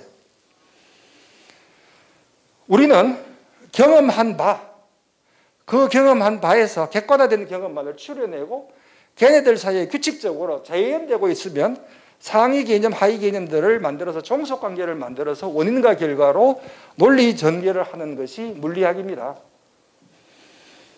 이제 알아들었어요. 물리학이 뭔지. 그런데 물리학자의 임무는 자연현상을 기술하는 거예요. 그럼 자연현상을 기술하는데 이게 쉽지가 않거든요. 그러니까 뭘 하는가 하면 자연현상의 이종동체, 아이소모프를 만드는 겁니다. 이게 뭐냐면 다를 이자, 종류는 다르되 동체, 같은 몸체라는 거예요. F는 MA라고 하고 F는 MG라고 적으면 이거는 수학 미분 방정식이에요. 부호 4개. 그런데 F는 MG가 바로 이 컵이 위에서 아래로 떨어지는 현상의 이종동체입니다. 하나는 수식이고 하나는 컵이 아래로 떨어지는 건데 두 개가 다른 모습이지만 다른 종류지만 같은 뿌리를 가지고 있어요. 그러니까 F는 MG를 정확하게 계산을 하고 나면 컵이 어떻게 떨어지는지 알 수 있습니다. 어제 어떻게 떨어졌는지, 지금 어떻게 떨어질 건지, 내일 어떻게 떨어질 건지 압니다. F는 MA라고 적고 나면 로켓을 쏴서 이 로켓이 태양계를 언제 벗어나고 어떻게 벗어날지를 다 알 수 있습니다. 우리의 임무는 자연현상을 기술하는 새로운 구조체, 물리로 자연현상을 기술하는 똑같은 놈을 하나 만들어내겠다는 거예요. 동체 같은 놈. 그러고 나면 우리는 이거를 주구장창 들여다보면 자연에서 무슨 일이 일어났는지를 아는 것입니다. 그럼 남은 것은 내가 만든 이 이종동체가 옳은 거냐만 보면 되는 거예요. 옳지 않으면 버리고 새로운 거 만들면 됩니다. 우리는 그런 역사를 너무나 자주 봤거든요. 그러니까 물리학자들은 자연을 기술하는 이종동체를 만드는 것입니다. 그러고 나면 많은 질문들에 대해서 왜냐하면이라고 하는 문장으로 답변이 가능해요.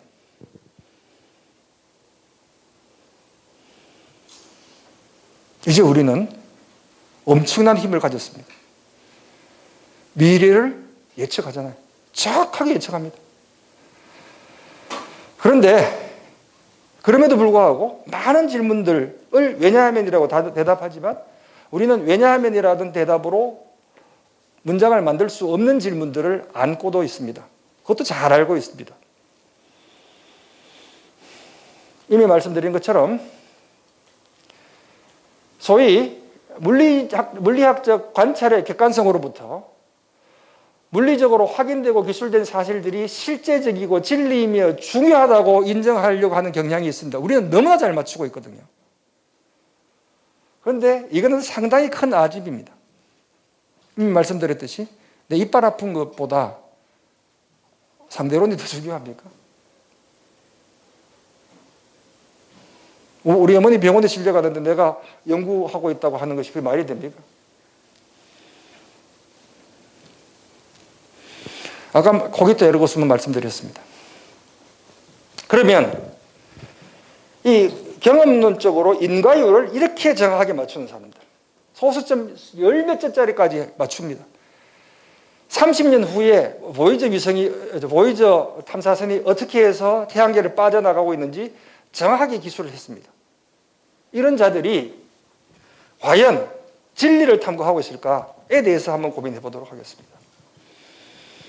20세기에 최고의 과학 철학자를 꼽으라고 한다면 저는 칼 포퍼하고 그 다음에 토마스 쿠언을 꼽을 수 있을 것 같습니다. 포퍼는 비판적 합리주의를 주장을 합니다. 과학적 진술은 반증될 수 있는 것이어야 한다라고 했습니다. 이제 설명을 좀 드리겠습니다. 반증, falsification, 방증이 아니고요, 반증. 우리가 반증하고 방증하고 자꾸 헷갈리는데 반증은 틀렸다라고 하는 것을 입증하는 겁니다. 예를 들겠습니다. 백조는 하얗다라고 하는 가설을 세웠다고 칩시다. 흰새가 백조죠. 흰백자에 세조자니까. 그런데 우리가 백조라는 이름을 붙이기에는 새들을 보니까 다 흰색이야. 이렇게 생각하면 흰색인 거예요. 백조라고 하는 건 적었어요. 그런데 문제가 뭐가 있는가 하면 세상에 있는 모든 백조를 보지는 못했잖아요. 인간의 발길이 닿지 않는 오지에 백조가 살고 있는데 거기에 빨간 백조가 있는지 어떻게 알겠습니까? 그럼에도 불구하고 우리는 백조는 희다라고 이야기를 해버렸어요. 그런데 백조가 희다라고 하는 것이 틀렸다라고 하는 것을 입증하는 것은 간단합니다. 검은 백조 하나 들고 오면 끝나버리잖아요. 그런데 백조가 희다라고 하는 것을 입증할 수는 없습니다. 세상에 있는 모든 백조를 보지 못했으니까. 칼 포퍼는 여기에서 말합니다. 반증은 가능한데 이 경험론적 귀납주의에서 아까 말씀드렸듯이 빗방울 위에서 아래로 떨어지고 낙엽이 위에서 아래로 떨어지고 돌이 위에서 아래로 떨어지는 개별 사건에서부터 모든 물체가 위에서 아래로 떨어진다라고 하는 귀납적 논리 진술은 입증할 수 없다는 거예요. 오직 반증만 가능하다는 겁니다. 그래서 매우 아이러니하게도 반증 가능한 진술만이 과학적 진술이 될 수 있다는 겁니다. 돌은 위에서 아래로, 모든 물체는 위에서 아래로 떨어진다는 과학적 진술입니다. 왜냐하면 어느 날 갑자기 돌이 하늘로 휙 올라가 버리면 그거 틀렸다는 건 입증돼 버리잖아요. 반증되는 거잖아요. 반증될 수 있는 거예요. 그런데 우리는 한 번도 그런 거를 못 봤으니까 반증될 수 있음에도 반증의 시도를 도전을 많이 받았음에도 한 번도 반증되지 않는 것은 아주 공고한 아주 튼튼한 과학적 진술이 되는 것입니다. 그런데 반증될 수 없는 것 있잖아요. 파란색은 아름답다. 반증을 할 수 있는 방법이 없잖아요. 사람은 눈물의 씨앗이야. 반증할 수 없어요. 이건 과학적 진술이 될 수 없다는 것입니다. 그래서 포퍼는 과학적 진술이 틀렸다, 틀릴 수 있다라고 하는 것을 의심을 품고 계속 따져보는 이 비판적 사고가 보다 더 포괄적이고 발전된 과학의 진술을 만든다는 거예요. 백조는 희다하고 넘어가 버리면 검은 백조를 못 찾는다는 거잖아요. 검은 백조를 찾기 위한 노력을 가질 때 과학은 보다 보편적인 진술로 바뀌고 과학은 진보한다고 생각을 했습니다. 이거는 넘어가도록 하겠습니다. 이에 반해서 토마스 쿤은 그 유명한 과학혁명의 구조라는 책에서 우리가 말하는 패러다임을 학문 체계로 처음으로 끌고 들어온 사람입니다. 포퍼는 이와 같은 순환 구조를 통해서 과학혁명은 완성된다고 보았습니다.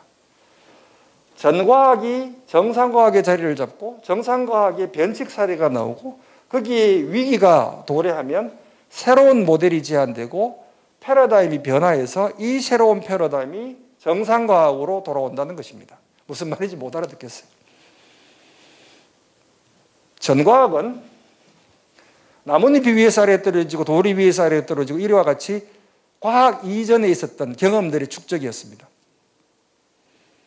그러고 나서 뉴턴의 만륜력의 법칙이 정상과학의 위치를 점했습니다. 우리는 책에서 배웁니다. 고등학교 때 뉴턴의 만륜력의 법칙 모르면 대학교도 못 들어옵니다. 머리 꿀을 맞아가면서 배웠습니다.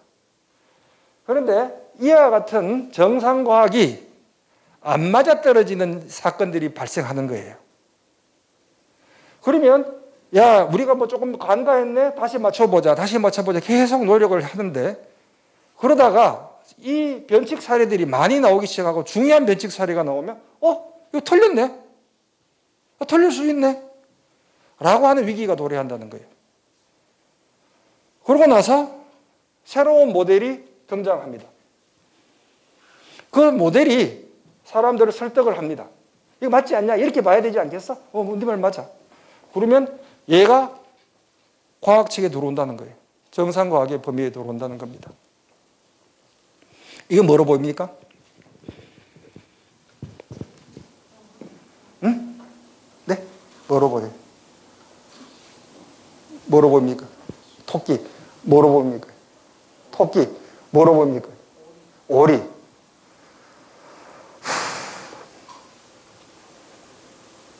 얘는요?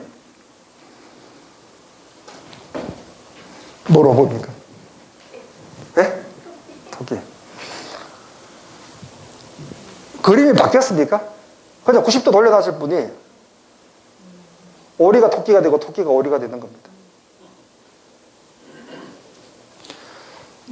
혁명이 일어났어요. 보는 시각의 혁명이 일어났어요. 토마스 쿤은 본인이 직접 거론한 것이 천동설과 지동설입니다. 천동설이 지동설로 바뀌는 것이 과학혁명에서 패러다임의 변화라고 했습니다.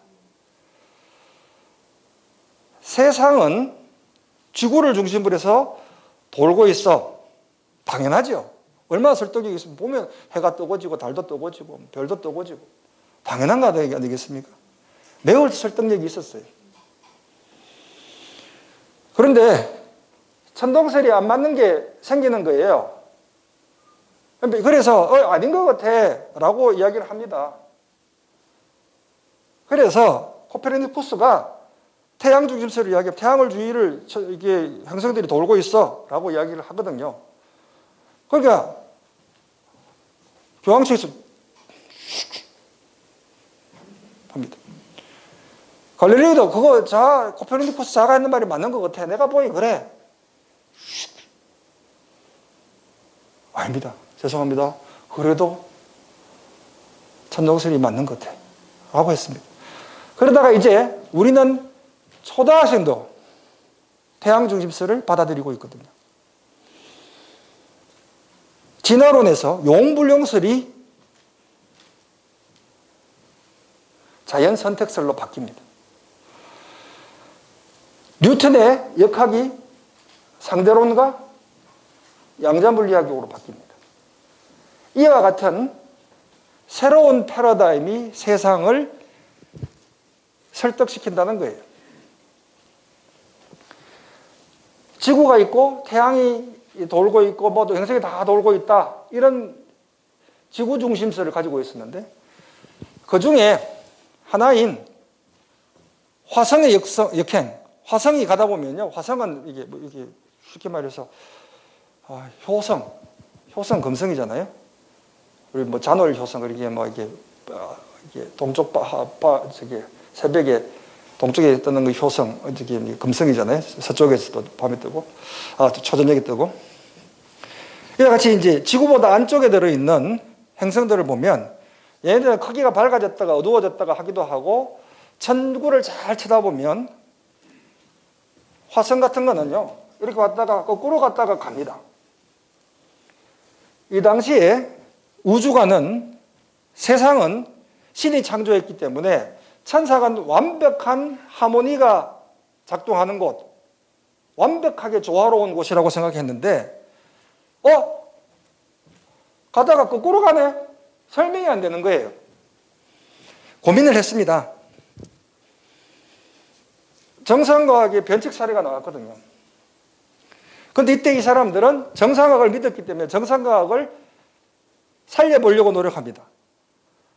프톨레마이오스라고 하는 이 알렉산드리아의 도서관의 관장이었는데 프톨레마이오스는 뭐라 그러는가 하면 얘도 정상적으로 돌고 있어. 그런데 사실 얘가 이와 같은 궤도를 돌고 있는데 얘는 거기다 더하기 여기다 빨간 궤도를 따라서 이렇게 돌고 있네. 그러면 얘를 쭉 따라가다 보면 거꾸로 가는 영역이 나와. 그러니까 요놈은 다 돌고 있는데 한 가지 작은 원을 따라서 이렇게 뱅글뱅글 돌면서 돌아가는 거야. 라고 이야기를 합니다. 맞네. 위기를 또 탈출해요. 탈출하지 않습니까? 그런데 코페르니쿠스의 시대에 오면 그게 아니고 조금 불 다시 한번 꺼주시겠습니까? 그게 아니고 이 행성의 운동을 보면 이제 아까 화성의 문제는 이와 같이 지구가 있고 태양이 있으면 이와 같이 이렇게 돌고 있다라고 하는 프톨레마이오스의 주전원의 모습으로 설명이 됐는데 그게 아니고 태양의 주위를 우리가 이렇게 돌면 훨씬 이해가 잘 돼. 맞잖아. 목성에도 위성이 있고 하는 걸 다 봤어요. 그래서 사람들이 이제 태양 중심설을 받아들입니다. 이거 모르면 또 초등학교 때 100점도 못 맞아요. 불 다시 켜도 되겠습니다. 이게 이제 정상과학인 거예요. 패러다임의 변화가 왔습니다. 아까 말했던 위기를 탈출해 보려고 했지만 도저히 안 돼서 코페르니쿠스의 모델 혁명이 일어났고 헬리오센트리즘, 태양 중심설이 정설로 자리를 잡았습니다. 그런데 우리는 잘 알고 있습니다. 태양은 보잘것없는 별이에요. 태양과 같은 별이 우리 은하에 1조 개나 있다 그랬잖아요. 그런 은하가 수십 조가 있다 그랬잖아요. 우리의 은하에서 태양은 저 변방에 있으면 우리 은하는 이렇게 돌고 있습니다. 어찌 태양이 중심이 되겠습니까? 태양도 은하에서 돌고 있고 은하들이 또 멀어지고 있고 하니까 지금 우리는 중심을 찾을 수가 없어요. 이거 틀렸다는 거 잘 알고 있거든요. 그럼에도 불구하고 사람들이 이거 그냥 받아들이고 있는 거예요. 그럼 얘도 진실이 아닌데 우리 이렇게 생각하면 뭐가 문제입니까? 더 간단하잖아요. 단지 설득력이 더 있는 모델로 변화했을 뿐이라는 것입니다.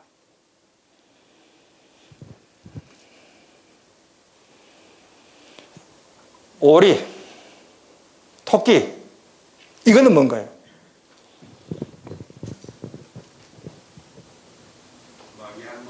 먹이 앨범. 네. 또 젊은 여자. 젊은 여자라고 하시는데 마귀 앨범 보입니까? 보입니다. 이제 젊은 여자 보입니까?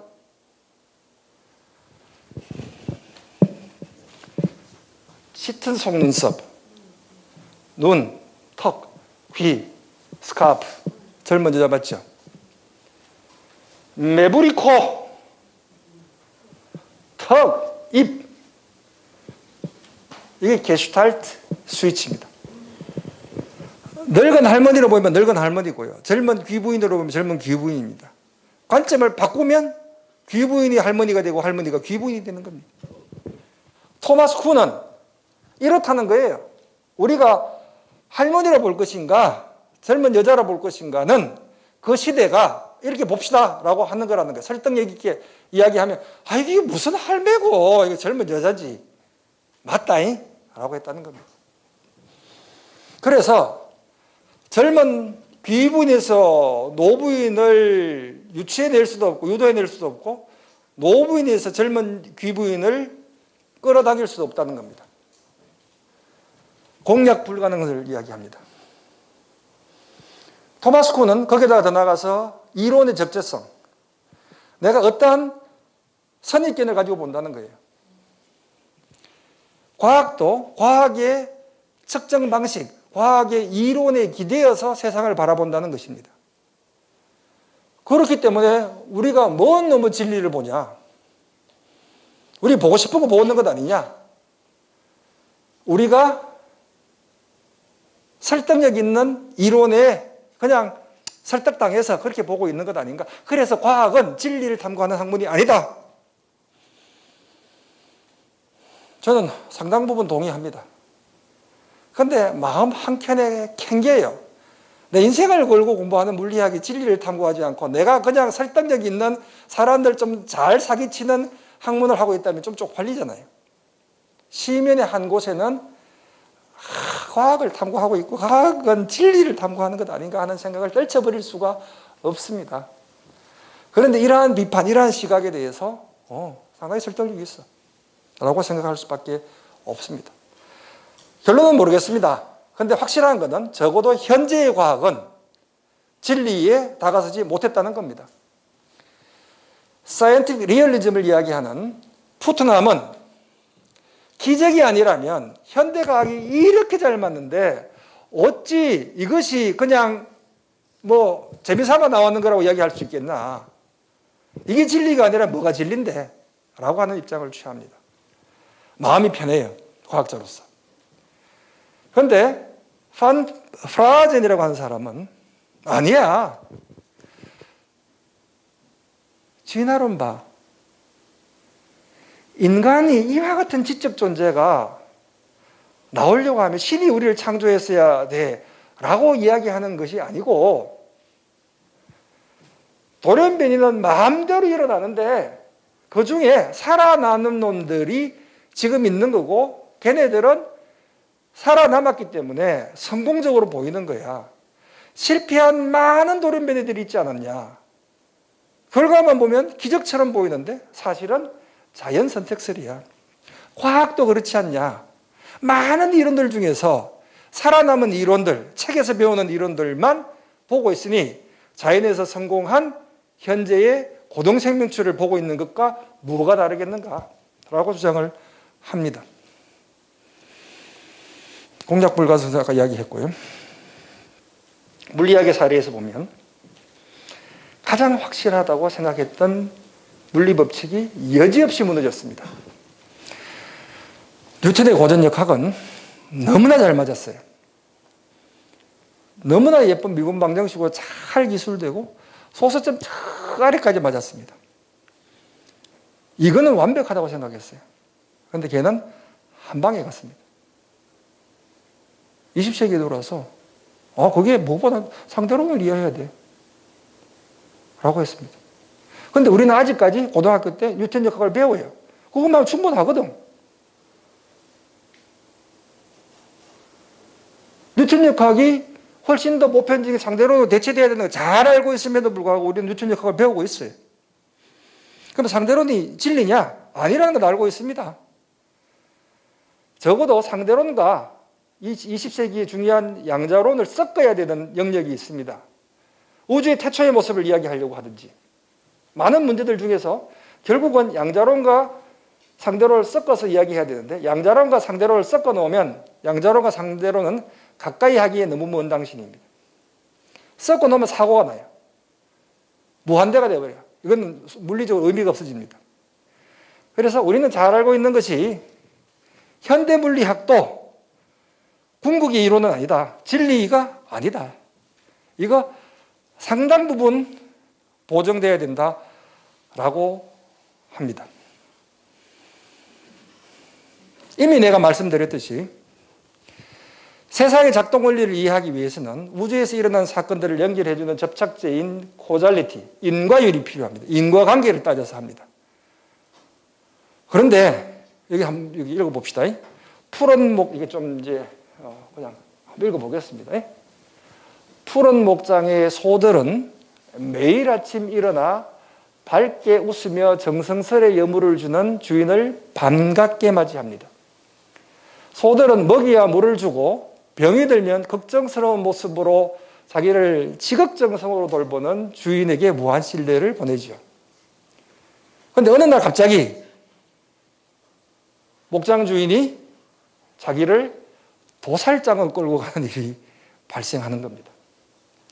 매일 반복적으로 일어나는 사건으로부터 앞으로도 똑같은 사건이 지속적으로 재현될 것이라고 예측할 수는 없습니다.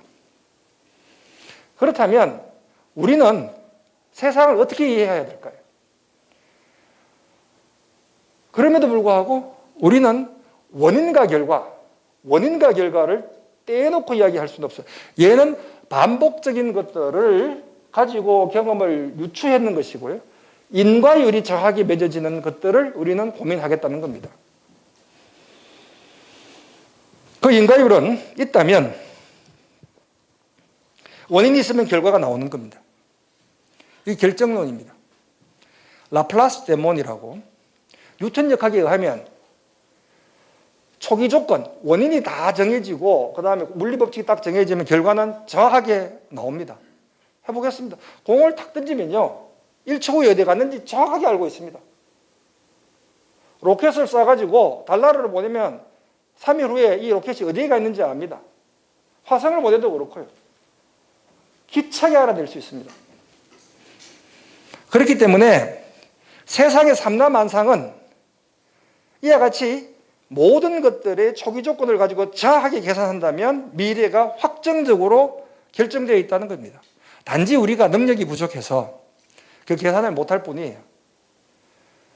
누군가가 이와 같은 계산을 할 수만 있다면 미래는 확정적으로 알 수 있다고 생각을 했습니다.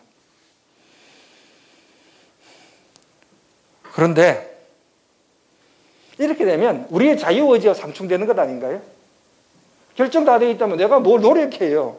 내 노력하는 것도 결정되어 있는 것 아니겠어요? 네? 내가 언제 죽을지 결정되어 있는 것 아니겠어요? 그런데 뭔 놈의 현재가 열심히 운동하고 있어요?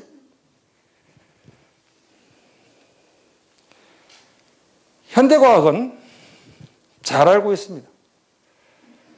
우리는 모르고 있는 것들이 너무나 많습니다. 도저히 알 수 없는 것들이 있다는 것을 알고 있습니다. 20세기 현대과학의 최고의 고백은 나는 모른다라고 하는 것이라고 저는 감히 말씀드리고 싶습니다. 너무나 성공적인 현대 물리학이 자신이 진리를 탐구하고 있는지조차 헷갈립니다. 적어도 우리가 알고 있는 현재 교과서에서 가리키고 있는 것들은 진리가 아니라는 걸 잘 알고 있습니다. 그렇게 인간들이 믿었던 뉴턴의 역학이 진리가 아니라는 걸 잘 알고 있습니다.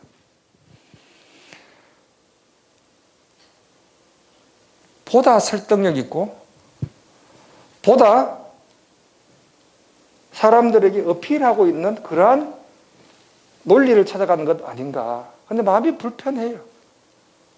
참 불편합니다. 이미 말씀드렸는 것처럼 우주의 진리를 밝혀줄 궁극의 이론은 현재 우리는 가지고 있지 못합니다. 가지고 있을지 모르겠습니다. 과학조차 진리를 탐구하는 학문이다 자신 있게 말을 못합니다. 최소한 아니다라고 하기도 그렇지만 최소한 우리는 진리에 도달했다 아니면 진리에 근접해 있다라고 이야기하기가 버겁습니다. 우리가 경험한 바, 우리가 알고 있는 바, 우리의 지적 능력이 도달하는 그 영역 속에서 이 이론은 인과열축적으로 매우 신빙성이 있어 이 정도의 진술을 할 수 있다는 것입니다. 자, 이러한 한계를 가지고요. 물리학이 공간과 시간에 대해서 어떻게 이야기하는지 말씀드리겠습니다. 다음 시간부터. 현대 물리학은 여러분들이 생각하는 것보다 훨씬 더 멀리 가 있습니다.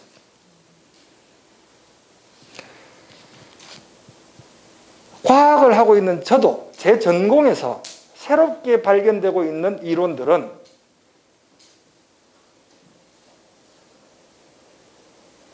무릎을 칩니다.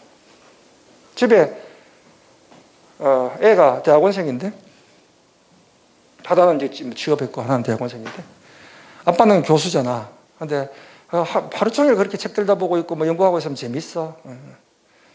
나는 하기 싫지 무력일화라 라고 배우고 익히면 또한 기쁘지 아니하리. 어떻게 공부가 재미있어? 나도 공부가 재미없어. 총 맞은 인간 아니면 공부가 어떻게 재미있겠냐. 근데 가끔 가다 보면 이렇게 노력하다 보면 한 번에 이거였구나. 내가 실험했는 게 이렇게 해석이 되네 라고 하면 기쁘지 않겠습니까? 그 기쁨 속에서 우리가 살아가고 있는데 내가 진리를 탐구하고 있지 않다고 하면 참 문제가 있는 것 같아요. 그런데 한 가지 말씀드리면 지금 시간이 대충 40분이 되었으니까 질문을 받는 시간을 하겠습니다. 첫 시간은 이 정도로 맛배기로 하고요. 여러분들이 알고 있는 것보다 훨씬 더 많이 나갔고요. 어떻게 되는가 하면 한 번도 상상하지 않았던 일, 누구도 한 번도 보지 못했던 일들을 예측합니다. 감히 우주가 우리가 알고 있는 방식대로 만들어졌다면 반드시 얘는 있었어야 돼. 그게 신의 입자라고 불렀어요. 왜? 신이 창조했다면 얘는 있었어야 돼 라고 했습니다. 찾아봐. 한 번도 생각 안 해봤죠. 찾아보니까 나왔어요. 나가 노벨상 받았어요.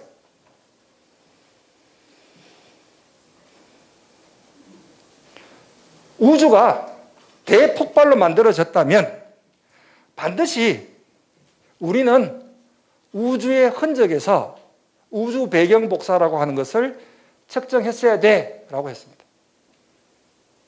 열심히 찾았어요. 나왔어요. 예측이 정확하게 맞았어요. 그러고 나니까 기차게 맞네. 이게 진실이 아니고 뭐가 있을까? 라고 착각에 빠질 정도로 기차게 맞추고 있습니다. 아인슈타인은 중력이라고 하는 만륜력의 법칙을 이야기하면서 중력파라고 하는 것을 예측했습니다. 그러면서 했는 말이 이거는 너무나 미약한 거라서 측정할 수 있을지 모르겠어. 그런데 이런 거 있을 거야 하고 저 세상에 가버렸거든요. 100년이 지나서 찾았습니다. 노벨상 받았거든요. 우리가 한 번도 보지 못했고 한 번도 상상하지 못했던 일들을 자연의 이종동체를 계속 연구해 보니까 얘가 내는 결론이 이거야.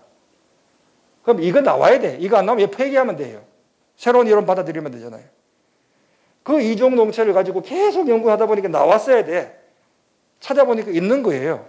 그러면 야 이거 너무 예쁘지 않겠어요? 그런데 거기에 한계는 우리는 100% 정확하게 모른다는 겁니다. 그 이야기를 다음 시간에 하도록 하겠습니다. 이 정도 하고 질문 받도록 하겠습니다. 네, 질문 부탁드리겠습니다. 너무 어려운 이야기 되었나요? 하나 정도 좀 더 쉽게 할까요? 네.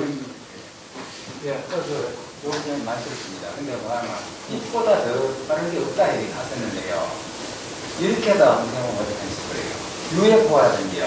이런 것도 있고 그런 게 왜 그러면 여태껏 고전 물리학도 지금 현대 물리학 볼 때는 그런 것도 나오고 하는데 이거 있을 수가 있겠나 저는 그렇게 안 생각하거든요. 네. 그래 왜 그러면 UFO 같은 이런 것도 요즘 신기하게 더 나왔다고 하는데 네, 그 UFO 문제도 있고요. 한데. 죽음 해가지고 네. 이걸 또 이상하게 저렇게 나타나는 볼 때는 우리가 저렇게 수가 있겠는 우리가 현재 토지는 몰랐지만은 옛날에 몰랐던 걸 새로 발견해가지고 현대물리학을 바뀌듯이 그런 게 있을 수가 있겠나 그 생각 드는데 그 빛보다 다른 게 없다고 그렇게 얘기하는 때는 그렇게 하네요. 좋은 포인트입니다. 좋은 포인트인데요. 과학은 경험한 바, 경험할 수 있는 것을 논리적으로 체계를 정리하는 것이거든요. 그러니까 우리가 지금까지 빛보다 빠르게 전파되는 그 어떤 것에 대한 정보도 찾지 못했습니다. 그리고 지금 현재는 우리가 가지고 있는 논리 체계인 상대론에서 특별히 아인슈타인이 주장했던 상대론에서 빛이 얼티메이트 스피드라고 하는 것 실험적으로 잘 검증이 되어 있어요. 그거 배제하지는 않습니다. 그런데 그 배제할 만한 근거가 있어야 돼요. 적어도 우리가 가지고 있는 이론 체계가 빛보다 빠른 입자들을 빛보다 빠른 입자들을 만들어낼 수 있어야 되는데요. 예를 들어서 타키온 같은 것들 아니면 그 위상 속도 같은 것들 이런 것들은 현재 빛보다 빠른 것들 숫자로 계산할 수 있습니다. 할 수 있는데 이런 것들이 지금 과학적으로 우리가 탐구의 대상이 되거나 아니면 물리적인 의미를 갖지는 못합니다. 그래서 언젠가는 뭐 그런 일이 있을 수도 있고요. 그 다음에 상대론이 깨지고 나면 하겠지만 지금 현재에서는 우리가 상대론의 범위 내에서 우주를 인과율적으로 이야기하는 거고 그거를 벗어나 버리면요. 인과율적인 논리 체계가 만들어져야 되는데 그 논리 체계가 없거든요. 그러고 나면은 그냥 주장일 수밖에 없습니다. 그건 과학적인 주장이 아니거든요. 그래서 아까 과학은 매우 겸손해져서 우리가 다룰 수 있는 범위만 다루겠다는 것이고 그런데 상당히 빛보다 빠른 속력으로 전파되는 것이 있을 거다라고 하는 것에 대해서 조금 회의적입니다.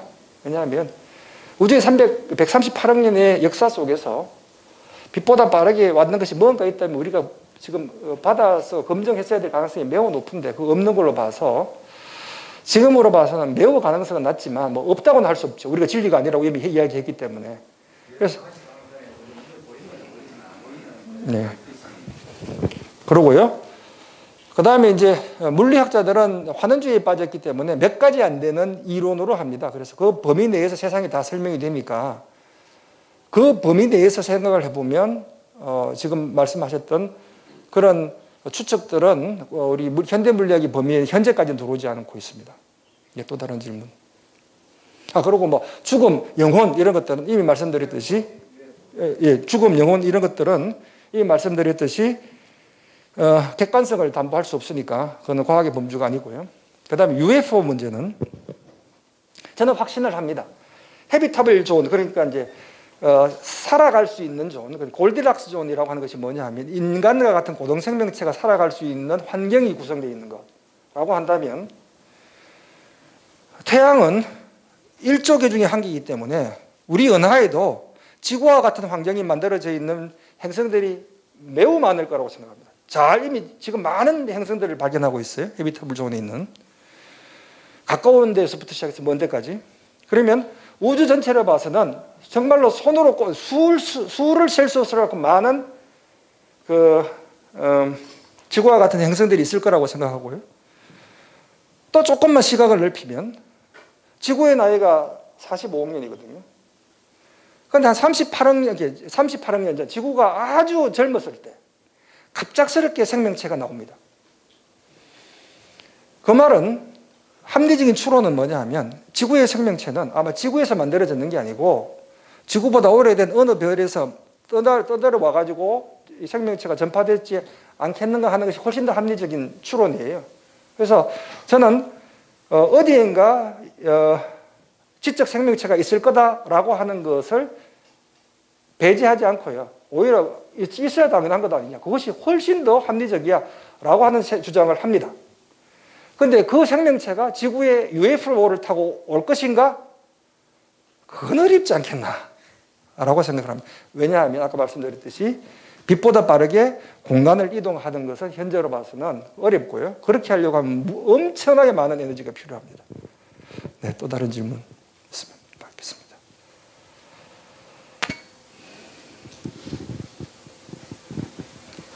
네, 없으면 네, 질문이 더 이상 없으시면 오늘 강연은 여기서 마무리하도록 하겠습니다.